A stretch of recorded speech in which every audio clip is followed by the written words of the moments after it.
नमस्कार, मेरा नाम पंकज कुमार है। आप टीम टीएसपी देख रहे हैं। इस वक्त मैं प्रतापगढ़ के जिला अस्पताल का जो दरवाज़ा है, मुख्य गेट है, उसके नीचे खड़ा हूँ और वहीं पर एक धरना लगा है, एक मौन धरना। एक तरीके से ये समझाने की कोशिश कि हम कुछ बोलेंगे नहीं, आप खुद समझ जाइए। और जो भी आ रहा वहाँ पर यहाँ पर सिग्नेचर करके उपस्थिति दर्ज करवाने के बाद अपने मुंह पर एक काली पट्टी बांधने के बाद इस धरने में शामिल हो रहा है। धरना क्यों दिया जा रहा है, क्या इनकी मांग है और क्यों 2 दिन से ये धरना चलने के बाद भी ये लगातार यहीं पर धरने पे बैठे हुए हैं। क्या प्रशासन से इनकी बातचीत हुई है, क्या कुछ हुआ है, वो सब जानने की कोशिश करते हैं। अभी तक क्या हुआ है धरने में और धरना क्यों दिया जा रहा है। सबसे पहले आपके चैनल को हमारी तरफ से हार्दिक जोहार। देखिए, धरना 2 दिन हो गया, आज दूसरा दिन जा रहा है और धरने का कोई नतीजा नहीं निकला। और धरने इसका मुख्य मांग जो है हमारी, जो पार्किंग व्यवस्था है जिला चिकित्सालय के अंदर, पार्किंग व्यवस्था नहीं है, पार्किंग शुल्क के नाम से एक अवैध वसूली की जा रही और इस अवैध वसूली के विरोध में ये धरना दिया जा रहा है। और सरकार ने अभी तक इसके बारे में किसी भी प्रकार का कोई संतोषप्रद जवाब नहीं दिया है। एसडीएम साहब आए थे, उन्होंने मौखिक वार्तालाप करी है, लेकिन हम उनके जवाब से संतुष्ट नहीं हुए। हमने हमारे जो भारत आदिवासी पार्टी के विधायक प्रत्याशी रहे भाई मांगीलाल जी नीनामा ने 11 सितंबर को जिला कलेक्टर मैडम को एक लेटर लिखा था कि ये समस्या है। फिर 20 तारीख को मेमोरेंडम भी इसमें रिमाइंडर लेटर डाला था कि हम अगर आप नहीं हमारी मांग पूरी करते तो हम धरना देंगे।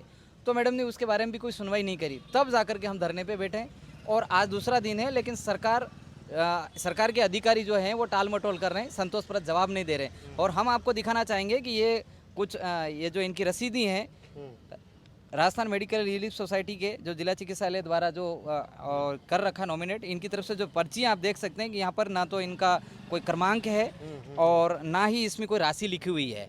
यानी खुलेआम गुंडागर्दी हो रही है और इसमें पूरा अधिकारियों का हाथ है, क्योंकि ये पैसों का मामला है और यहाँ से ठेके के माध्यम से यानी गरीबों के साथ में अन्याय हो रहा है। अस्पताल के अंदर पीड़ित व्यक्ति आता है, दुखी व्यक्ति आता है, उसके साथ जो लोग रिसीवर आते हैं वो दुखी लोग आते हैं, तो उनसे ये शुल्क लेना बिल्कुल गैरकानूनी है। और सरकार ये कहती है कि हमारे पास में बहुत बजट है, दावा करती है बेहतर चिकित्सा सुविधाओं का, लेकिन उसमें सभी चिकित्सा सुविधाओं में शुल्क, ये भी वाहन शुल्क भी निःशुल्क होना चाहिए। उदयपुर जैसे बड़े हॉस्पिटल में अगर निःशुल्क है तो फिर यहाँ पर ये वसूली क्यों?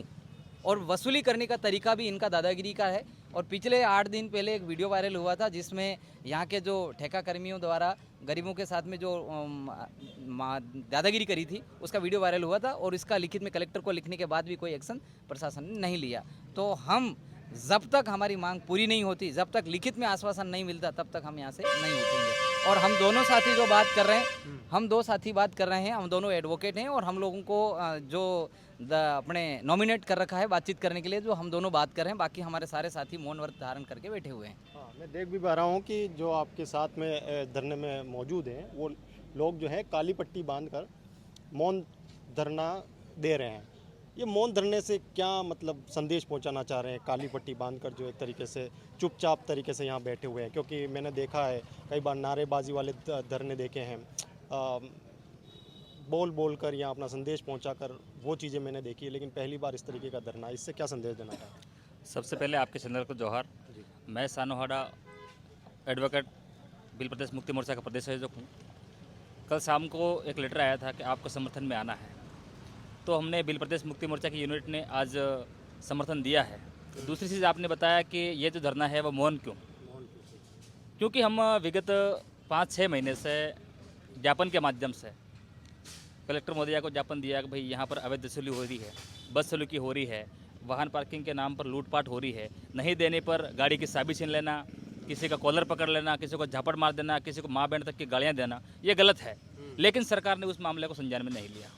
दूसरी चीज़, जब विधायक प्रत्याशी ने ज्ञापन दिया 11 तारीख के दिन, उन्होंने बाकायदा अल्टीमेटम दिया कि 20 तारीख तक अगर कार्रवाई नहीं होती है तो हम धरने पर बैठेंगे। उसके बावजूद भी 20 तारीख तक भी कोई कार्रवाई नहीं हुई। 20 तारीख के दिन वापस रिमाइंडर लेटर देने के बाद में वापस आकर धरने पर बैठे। मौन रहने का मुख्य उद्देश्य ये है कि सरकार को इतनी बार अवगत करवाने के बाद भी सरकार सुनती नहीं है, तो फिर बोलने का क्या मतलब है? हमारी जो मांग थी हमने लिखित में आपको दे दी है, आपको संज्ञान में लेना आपका काम है।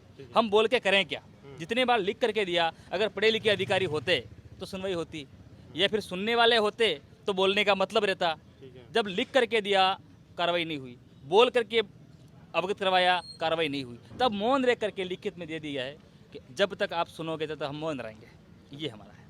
और कौन कौन लोग यहाँ पर आ सकते हैं, क्योंकि एक थोड़ी देर पहले एक रील देख रहा था मैं जिसमें आप अधिकारियों से बातचीत भी कर रहे थे कि अगर अब भी कोई मतलब समाधान नहीं निकलता है तो और भी अलग अलग विंग्स आएंगी, अलग अलग विंग्स भी बता रहे थे आप, वो कौन लोग हैं? हमारा ये है, हम आदिवासी, हमारा जो परिवार है, आदिवासी परिवार में अलग अलग विंग्स है। जैसे सबसे सर्वोच्च विंग है वो है भील प्रदेश मुक्ति मोर्चा, जिसका मैं प्रदेश संयोजक हूँ। फिर है युवा मोर्चा, विद्यार्थी मोर्चा, महिला मोर्चा, ऐसे हमारे कुल मिलाकर के 15 विंग्स हैं। लास्ट में 16 विंग्स जो है वो बीएपी है, भारत आदिवासी पार्टी। हम इसका समर्थन में आए हैं। अभी तो हमारी 2 यूनिट यहाँ बैठी है, अभी हमारी 14 यूनिट आनी बाकी है। तो क्रमबद्ध तरीके से, और अभी जो धरना चल रहा है मौन धरना चल रहा है। इसके बाद में अगली जो स्टेप रहेगी हमारी वो अनशन की रहेगी। हम अनशन पर बहुत जल्द घोषणा करने वाले हैं।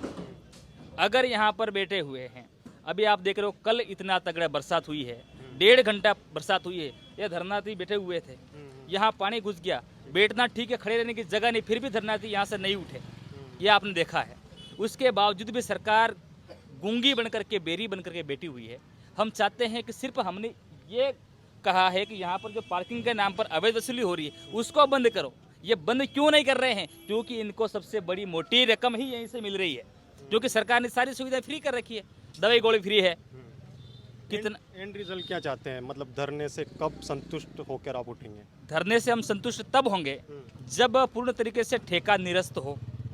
वाहन सुविधा जो पार्किंग के नाम पर लूटपाट हो रही है वो बिल्कुल टेंडर जो है वो टेंडर प्रक्रिया निरस्त होनी चाहिए। एसडीएम साहब ने हमें अवगत करवाया अभी कि टेंडर प्रक्रिया निरस्त हो जाएगी, ये मैं कह रहा हूँ। लेकिन उन्होंने मौखिक तौर पर बोला, लिखित में नहीं दिया। हमने ये बोला कि टेंडर प्रक्रिया अगर आपको समय लगता है 2 दिन का, तो आप लिखिए कि 2 दिन तक अवैध वसूली नहीं होगी। उसके बाद में टेंडर निरस्त होने के बाद सब तक निरस्त हो रही है, लेकिन जब तक टेंडर निरस्त नहीं होता है तब तक अवैध वसूली बंद की जाए। अभी गए हैं, वापस मुड़कर नहीं देखा। आज बंद है क्या? कोई हाँ, दिखाई नहीं दे रहा है? अभी हम जहाँ बैठे हैं यहाँ मेन गेट पे बंद है, लेकिन पिछले दरवाजे जो चालू है, क्योंकि हमारे पास एक वीडियो वहाँ से भी आया, एक और दरवाजा बना रखा है, उधर से इनका इनकमिंग वाला काम चालू है। अभी भी लूटपाट चल रही है, बंद नहीं है। अच्छा, जैसे कि वो बोर्ड लगाया, मुझे लग रहा है कि वो भी आजकल में लगाया, वो कब लगाया है? जी श्रीमान जी, ये जो बोर्ड लगाया है ये धरना लगने के बाद लगाया है और आज सुबह लगाया है। अच्छा। जबकि राशि अभी आपको दिखाया था, उसमें ना तो राशि दिखाई है, ना गाड़ी नंबर दिखाए हैं, ना समय दिखाया है।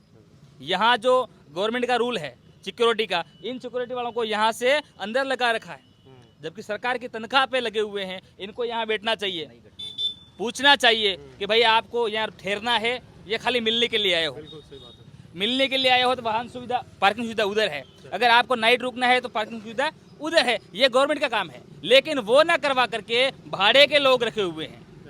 आप भी कुछ कहना चाह रहे हैं? क्या कहना चाह रहे हैं? देखिए, अभी यहाँ पर हम धरने पे बैठे हुए थे, यहाँ कलेक्टर साहब की गाड़ी आई थी और एसपी साहब की गाड़ी भी आई थी। ठीक है। अब हमने यहाँ देखा कि ये इतना बड़ा गैर कानूनी जो है, अब आप बताइएगा कि एप्लीकेशन हम थाने में रिपोर्ट डालनी है तो उसमें गाड़ी का पूरा डिटेल होना चाहिए। अब यहाँ ना तो लिखा हुआ आरजे है कि एमपी पता नहीं है, इसके आधार पे कैसे जांच कर पाएंगे? दूसरी बात है कि अभी हाल ही में पीपलखुंड तहसीलदार साहब की मौत हो गई और उनके परिवार वालों का ये कहना है कि चिकित्सा व्यवस्था हमको समय से नहीं मिली।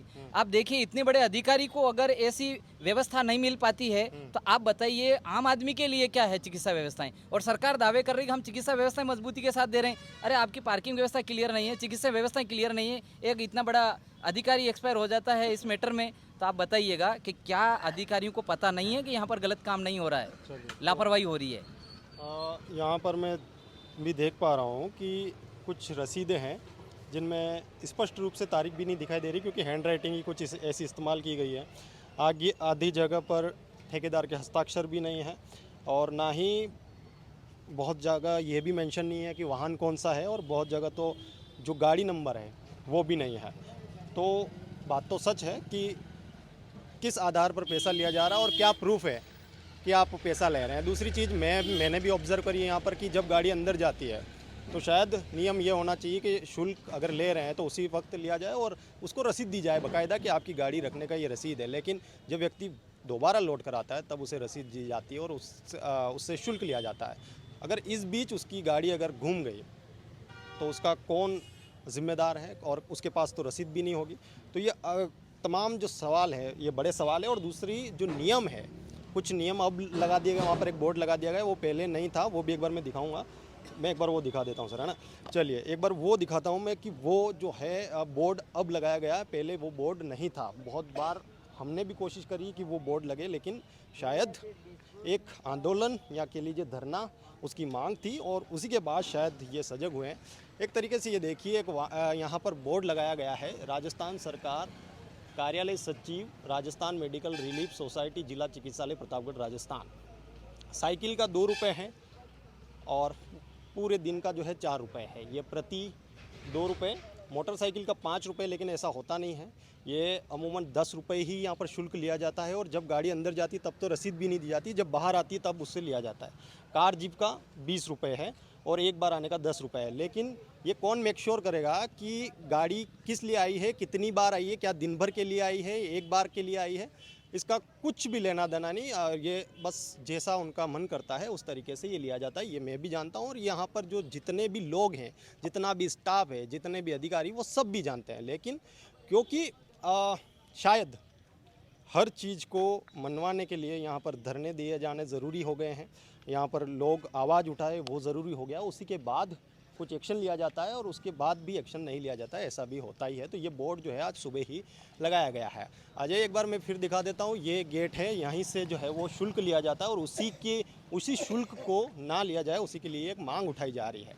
तो लगातार डेलीगेशंस भी आ रहे हैं और वो भी बातचीत कर रहे हैं और अलग अलग विंग्स के भी लोग आए हैं, भील प्रदेश मुक्ति मोर्चा के भी लोग यहाँ पर, बीएपी समर्थक भी है यहाँ पर। और तमाम जो है अलग अलग मांगे अपने हाथ में लिए हुए, मुंह पर एक काली पट्टी, और उस काली पट्टी का साफ संदेश है कि बोलकर तो हमने कई बार हमारी शिकायतें दर्ज करवा दी, एक बार हम चुप रहकर भी देखेंगे और क्या उसके बाद शासन प्रशासन या जो जिम्मेदार लोग हैं वो मानेंगे।